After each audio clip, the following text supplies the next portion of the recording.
Welcome to Coach's Corner, your inside look at different high school programs throughout the city of Marlboro. Today we're joined by Assabet Valley Football coach Ken Stukonis. Coach, thanks for hanging out with us in the corner. Thank you for having me. Anytime we get to talk football is a good time. Now it's the eve of the regular season kicking off for you guys, but you guys are playing Hudson, correct? Correct. Great. How's the team looking so far? The team they look good. You know, we did graduate 18 seniors last year, but, you know, we had a lot of juniors that played also, so we're expecting, you know, big impact from those kids. We had a good freshman group come up. So our numbers are real good, and we have a three-tiered program right now, so I think we're ready to go, and we'll see you on Friday night. Any key losses, any key positions? Justin Phillips was a big key loss. Billy Soto, he went on to play at Wagner. Those are key losses. Beyond that, you know, it's tough. Every year you just got to kind of replace and rebuild and go after it. Yeah, and I remember last year during one of our conversations, we had talked about how difficult it is to replace skill position players, and Justin was a 3-year starter, you told me. So, like, what's that like? I mean, he's the most important player, really, you would think. Yeah. To have to replace somebody like that must be very difficult. It is very difficult, and we got an influx of a lot of skilled kids this year. So we have a lot of talent on the skill side. Right now we have 5 quarterbacks. So we feel we have enough kids in place that can be really solid. We had Jerry McManus come out for the team, he was a basketball player 4 years here. And now he's come back to play football, which hasn't really done since Pop Warner, but he picked it up, and he'll be our starting quarterback on Friday night. Well, that's great. It is, like I said, the eve of the regular season. Any type of anxiety that comes along with that? Still, every year still? Yeah, you just don't know what's going to happen. You know, it's the first night for everyone. It's surprising. You know, you've done scrimmages, you've done practice, but nothing's like the real game.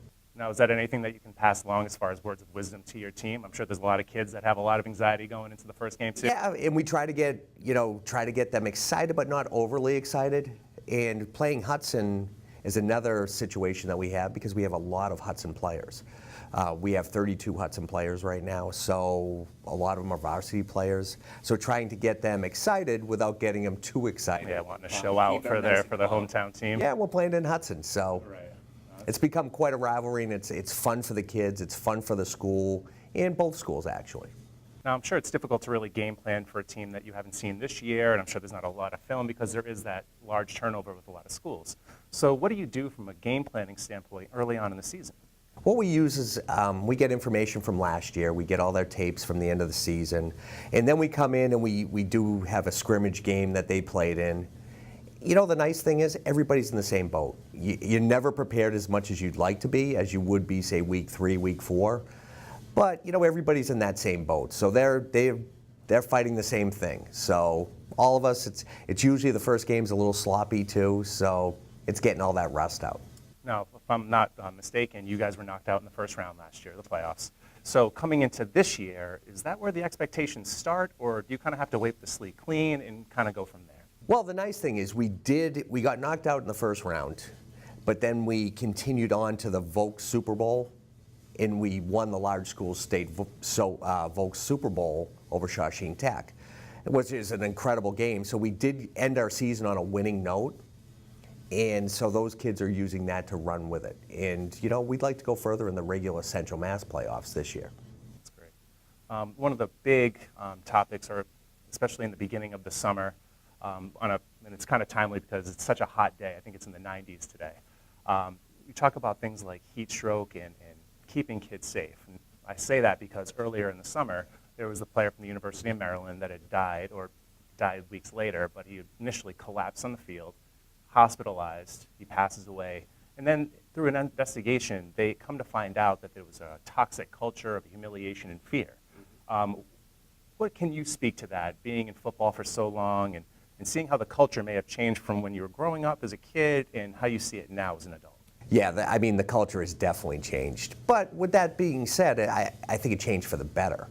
You know, it's kinder and gentler now. I know our players, we have a water fountain right down at our practice facility, and those kids have to walk 30 feet to go to water.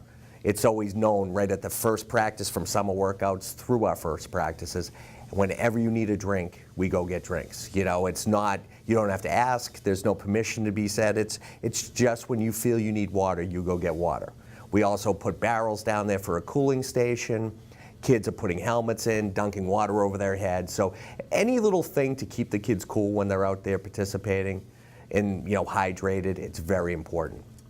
Now, I remember playing some varsity sports when I was younger. Every year there had to be a physical. You had to pass a physical in order to make sure that you were physically qualified to play. I'm sure that kind of stuff still happens. Is there anything more to that, though? Because in the case of the kid from Maryland, it was this underlying physical medical condition that nobody was really aware of.